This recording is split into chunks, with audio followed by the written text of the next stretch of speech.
बिस्मिल्लाहिर्रहमानिर्रहीम। अस्सलाम वालेकुम। मौसम सरमा की एक इंतहाई थरथरी शाम थी जब मेरी वफ़ात हुई। इस दिन सुबह से बारिश हो रही थी। बीवी सुबह डॉक्टर के पास लेकर गई। डॉक्टर ने दवाएं तब्दील की मगर मैं खिलाफ़े मामूल खामोश रहा। दोपहर तक हालत और बिगड़ गई। जो बेटा पाकिस्तान में था वो एक तरतीबी कोर्स के सिलसिले में बैरून मुल्क था।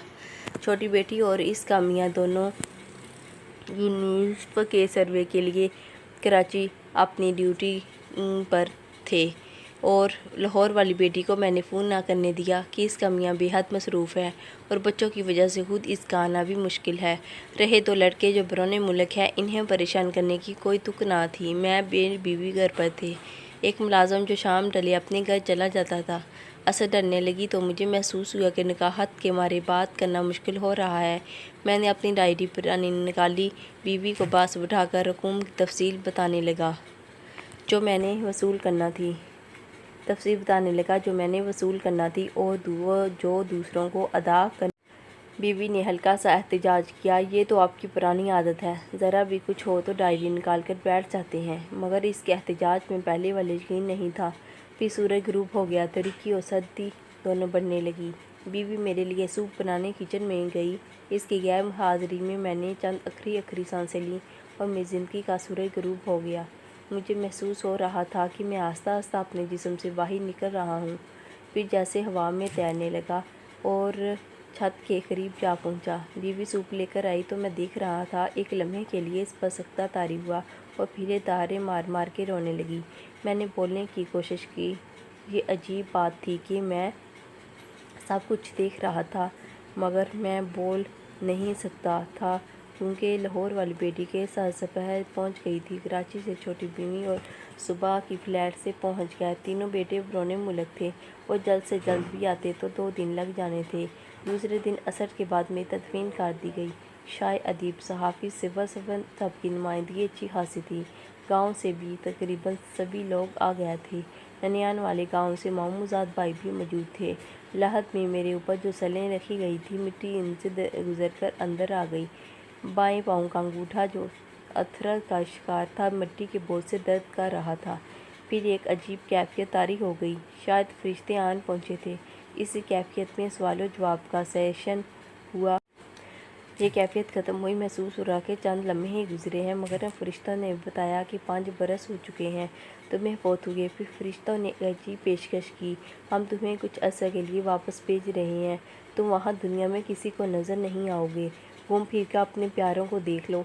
फिर अगर तुमने कहा कि तुम्हें दोबारा नार्मल ज़िंदगी दे दी वरना वापस आ जाना। मैंने ये पेशकश की नीमत समझी और हाँ कर दी। फिर एक मदहोशी की हालत छा गई। आँख खुली तो मैं एक अपनी गली में खड़ा था। आस्ता आस्ता कदम उठाता अपने घर की जानब चला।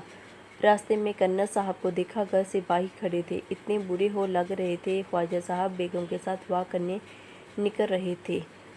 ये बच्चे ज़द करके हमारे पास रहेंगी। मेरी बीवी को मेरी ये नसीहत याद थी कि डेरा अपना ही अच्छा होता है मगर वो बच्चों की ज़िद के सामने हथियार डाल रही थी। गाड़ी का मालूम हुआ कि बेची जा चुकी थी। बीवी ने खुद ही बेचने के लिए कहा था। इसे एक छोटी अल्टो ही काफ़ी होगी। इतने में मुलाजिम लाउंज में दाखिल हुआ। ये नौजवान अब अडेर उम्र लग रहा था। मैं इसका लिबास देखकर ठिठक गया। इसने मेरी कीमती ब्रांड कमीज़ जो हांगकांग के खरीदी पहनी हुई थी।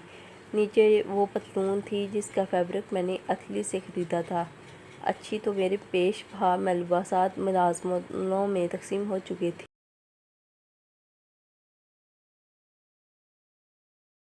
मैं 1 साल लोगों की निगाहों से गायब रहकर सबको देखता रहा। एक एक बेटे बेटी की घर जाकर इनकी बातें सुनी। कभी कभार ही अब्बा मरहूम का यानी मेरा जिक्र आता, वो भी सरसरी सा।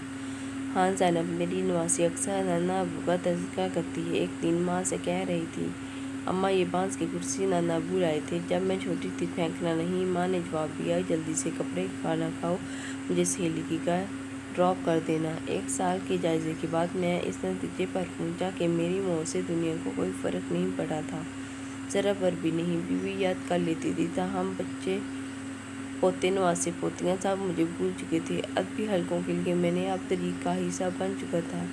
जिन बड़े बड़े महकमों इदारों का मैं सरबराह रहा था वहाँ नामों वाले पुराने बोर्ड हट चुके थे।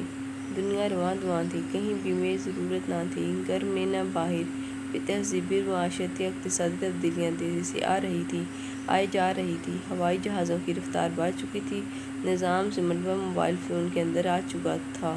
میں ان جدید موبائلوں کا استعمال ہی نہ جانتا تھا۔ میں شاعروں و ادیبوں کے اجتماعات اور نشستوں میں گیا، کہیں اپنا ذکر نہ سنا۔ وہ جو بات بات پر مجھے جدید غزلکار، ٹرینڈ سینٹر کہا کرتے تھے، جیسے بھول ہی تو چکے تھے۔ اب ان کے ملازموں نے میری کتابیں بھی الماری سے ہٹا دی تھی۔ ایک چکر میں نے قبرستان کا لگایا۔ میری قبر کا برا حال تھا، گھاس اگی ہوئی تھی، کتبہ پرندوں کی بیٹھوں سے اٹا ہوا تھا۔ ساتھ والی قبروں کی حالت بھی زیادہ بہتر نہ تھی۔ فرض کیجیے میں فرشتوں سے التماس کر کے دوبارہ زندگی میں نارمل زندگی گزارنے آ بھی جاتا تو کہیں بھی ویلکم نہ کہا جاتا۔ بچے پریشان ہو جاتے۔ ان کی زندگیوں کے اپنے منصوبے پروگرام تھے، جن میں میری گنجائش کہیں نہ تھی۔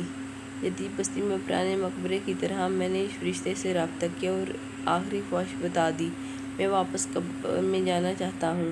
فرشتہ مسکرایا۔ اس کی بات بہت مختصر اور جامع تھی۔ ہر انسان یہی سمجھتا ہے کہ اس کے علاوہ جو خلا پیدا ہو گیا ہے وہ کبھی بڑھا نہیں جا سکے گا، مگر وہ یہ نہیں جانتا خلا تو کبھی پیدا ہی نہیں ہوتا۔ ہمارے دماغوں میں بھی یہی سوچ ہے کہ یہ گھر، یہ کاروبار، یہ نوکری، یہ دنیا گھر کی ضروریات اور سارے کام کاج میری وجہ سے ہی جاری ہیں، نہ رہا تو دنیا کی گردش رک جائے گی۔ حالانکہ ایسا ہرگز نہیں ہے۔ بس اے لوگو، لوٹو اپنے رب کی طرف جو بے حد مہربان رحیم کریم۔ اگر میری ویڈیو پسند ہوتی ہے تو لائک کریں، چینل کو سبسکرائب کریں، بیل آئیکن کو پریس کریں تاکہ میری آنے والی ویڈیو کا نوٹیفیکیشن سب سے پہلے ملے۔ اگر میری ویڈیو پسند ہوتی ہے تو لائک کریں اور فیملی فرینڈ کے ساتھ شیئر بھی کیا کریں۔ اوکے، اللہ حافظ۔